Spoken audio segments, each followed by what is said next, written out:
Энэ вариантын дараагийн хичээл. За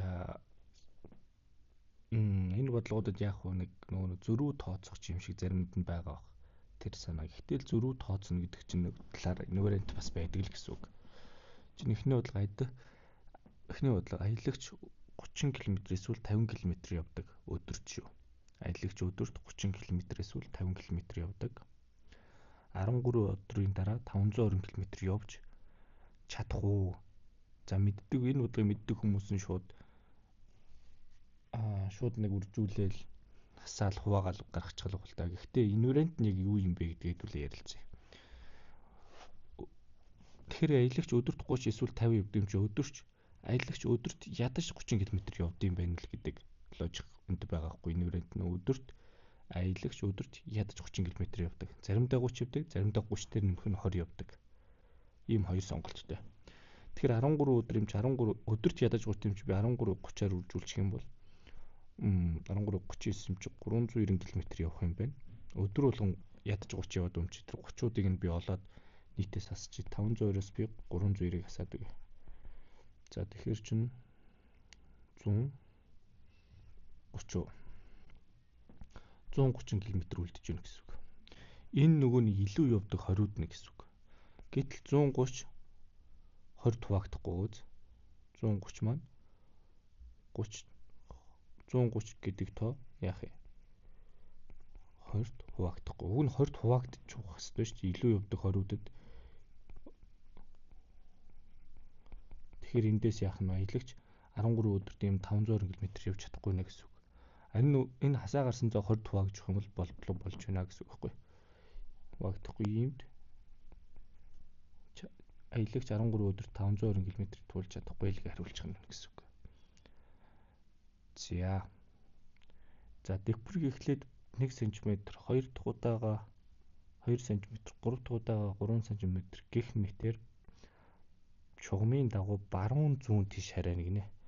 Одоо энэ цэгээс эхэлсэн үл ийшээ нэг харайснаа буцаад эндээсээ нөгөө тишээ 2 ингээ ээлжлээ харайгаад байгаа юм шиг эндээс ийшээ 3 харайна гэсэн үг. Би эхэлсэн цэгийг энэ шулуунгээ хатгах хичээлтэй энэ шулуунд ирсэн. Дараа нь яах нь эндээс ийшээгээ 4 харайна. Эндээс буцаад ийшээ 5 харайна. Тэгэхээр энэ дэвхрэг хариалтын тоо улмал нэгсэнд юу хэлээд нөх эндээс одоо дэвхрэг дахиад харайх юм бол энд 2-2-оор ижлэх юм. Энэ дээр болохоор ингээ өсөө явна.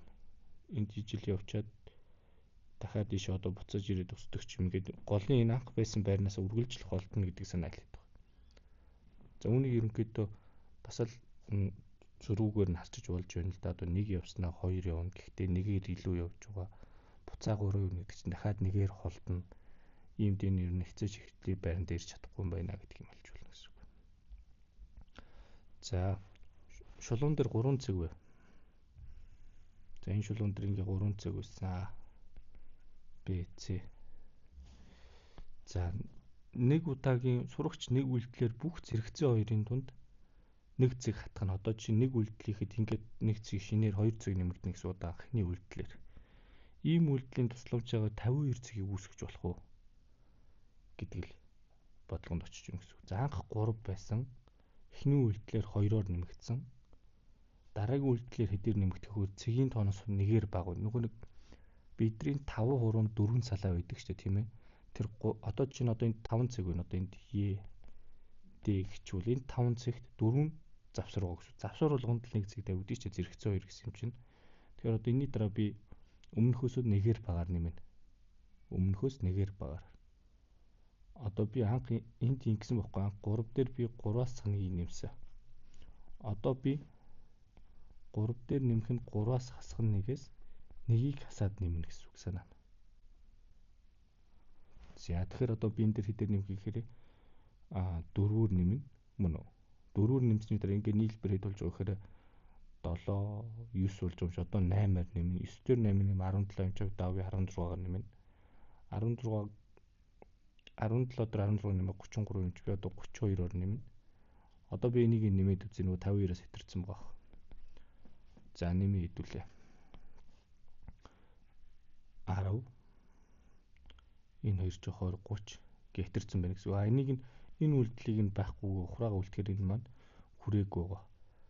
Нэгсэндөө 24 нэмээд 33 болсон байна гэсэн. Тэгэхээр энэ санаа нь 52 гэдэг цэгийн дотор 52 гэдэг тооны дотор одоо үүсч чадахгүй юм байна л гэсэн үг. За энэний энэ вариант нь одоо яг юу гэсэн гэхээр яг өмнөх цэгийн тооноос нэгээр бага цэгээр нэмэгддэг нэг үйлдэлээр.